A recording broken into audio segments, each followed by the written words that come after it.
So what happens when the careers, two careers, is one marriage, like Helen Mirren and Taylor Hackford, and they're managing both to be at the top of their game right now? What's the secret sauce in that? Why don't we ask him? Great.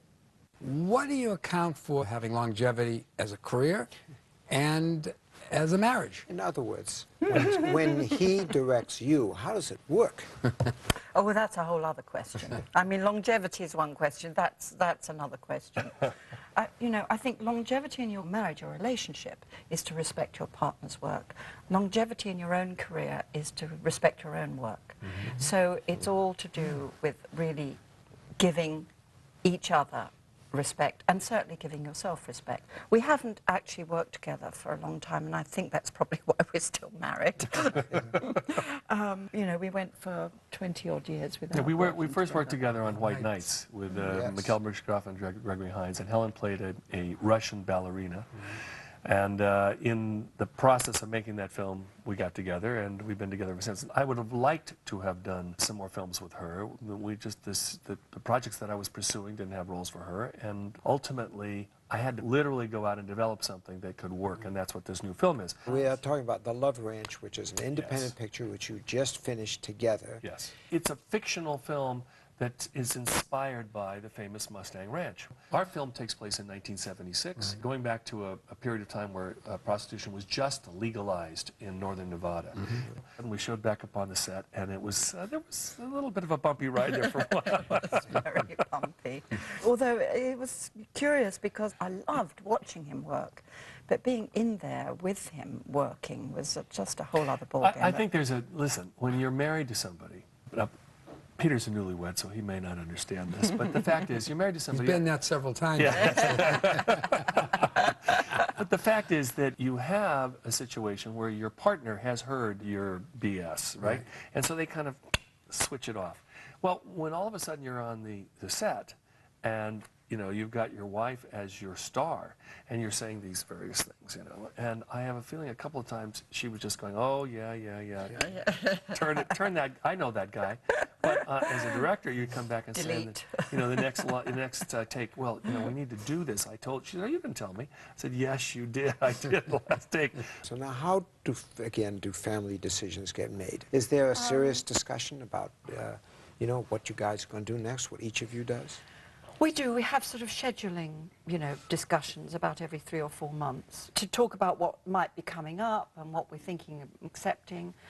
But, you know, we've always given each other the freedom to work, and it's always been really important in our relationship because work is very important for both of us. Also, I visit her, she visits me. Helen, she's fantastic, got huge energy when she works, but if given the option, she's not up at the crack of dawn. So it's always interesting visiting her on the set when the alarm goes off at 4:30 and she's got to get up, and I get to lay in bed and I go, bye, baby. Bye, darling. See you later. Because it's so much out of character. But, you know, when you make movies, that's what you do.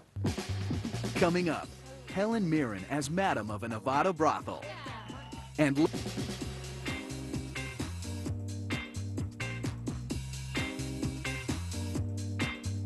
how did you get the Queen to play a Madame? Exactly. That's what I'd like. 5 you know how you times get the Queen. That's right. You know how you get an actor to play a role? You offer them a great role. There's 3 things that always click in with an actor. And I think the number 1 is the role good? Number 2 is, are they paying me well? And number 3 is, are they showing me a certain amount of respect and giving me good billing? And who's the director is number 4. You're right, that's it. But I think the first one always is, what's the role like? So I must ask you one question that I thought about when I saw The Queen. I had read that you hadn't spent really much time with her before the film. No, about 30 seconds I'd spent with her before. But afterwards, and she saw the film, did you ever connect with her and talk to her or anybody in the royal family about it? Because it's such a compelling film. Well, she very, very graciously invited me to tea. And although she would never say, I thought you were marvellous, darling. I took just the fact of being invited to tea as a compliment. I really did, as an acceptance. But how did you research the Queen, and how did you compare the research to researching the Madame role? Well, you know, I'm not a big research-orientated actress, except when I know that it's necessary. And of course it was absolutely necessary for the Queen. And I just watched lots of videos. Well, of the the Queen. interesting thing, to interrupt here, she didn't look at the Queen as an adult. She only looked at the Queen as a girl. And I said, this is crazy. Aren't you going to get to that stuff? Because, I mean, she became a queen so early. She said, the moment she was crowned, the portcullis came down. And you never could see anything of her personal life. I'm looking at the girl who never thought she was going to be queen. How did she do it in the Madame? Oh, with the Love Ranch? Madame, well, Taylor said, you know, dragged me screaming and kicking to the brothel. You have got to do this, you've got to, you know what it's all about. And I was like, I can imagine it, Taylor. I kind of know. Yeah. You know, I believe acting has a lot to do with your imagination. I can imagine it, it's fine. No, you've got to come. You're going to meet the Madam, and we won't leave there until 2 o'clock in the morning. No, we won't leave there. We're going to stay there all night. We're going to stay there all night. I said, I'm not going to spend the night in the brothel. I'm just not going to do that. But he absolutely forced me to go. And we met the Madam, Susan Austin, who was so incredibly gracious, elegant woman. And she immediately took me under her wing and took me, and I just followed her everywhere for the night. At 4 in the morning. 4 in the morning, I'm sitting in the bar. Maybe we should go home and go to sleep. No, do we have to? It's like, because it was a very female-orientated environment. But is there anything at all sexy about a brothel? I should think it would just be business. No, it's not sexy at all. This is a different sort of character for you, and you have said in the past you're not thrilled playing Americans, but you are playing a tough American. I am, with a lot of help, mostly What from made my you husband. decide to do this then? Well, as about the Taylor character? said, it was a great role. There's no question. The woman is very central to the story, not a sort of slightly on the side of the story kind of character, which so many female roles are. What's the idea of talking to me like that in front of that fighter? How much you give that guy? What? You mean for his contract? You paid off his gambling debts. How much? It was practically nothing. I gave him maybe $15,000. Oh, 15 means 50 with you. No. Now listen to me. You can act how you like out there. You can prance around like a little king with your cigar stuck in your face. But in here it's different. Don't take what's mine. If it wasn't for me, you'd be stepping in every damn day. So now, you love being the underdog, it seems, Taylor. So what you guys went off and shot a picture, and now you're going to sell it. Yeah. You didn't take a studio deal or anything like No. that. Well, listen, I've done this once before. Ray was a very interesting case in point. When I finished the film, and we had done it all independently, now I took it around and I showed the film that you saw to every studio in town, and every one of them turned me down.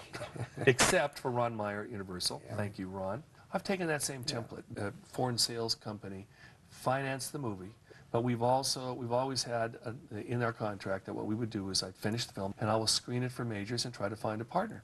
It's scary because they could always say no, and what do you do? But I think the performances are great in this film. The acting is great. Now, last time, Helen, that you were on the show, it was such a strange time because you were accepting awards all over town. Everyone was showering awards on you for different pictures. No one ever navigated the award acceptance process as gracefully as you did. But it seemed like every night you were getting Did awards. I get an award for that as well? I was going to give you one. But I mean, did you feel at some point, this is sort of a preposterous way to spend one's weeks? Preposterous, absolutely, and marvellous at the same time. I mean, it was just one of those perfect storms that 3 major pieces of work that I did all came out sort of at the same time. You know, Prime Suspect was television, Elizabeth I was television, Elizabeth II was movie, so then you've got to do the Emmys, the Golden Globes, you know, so I was all over the place. Did you ever start giving a speech accepting the wrong award?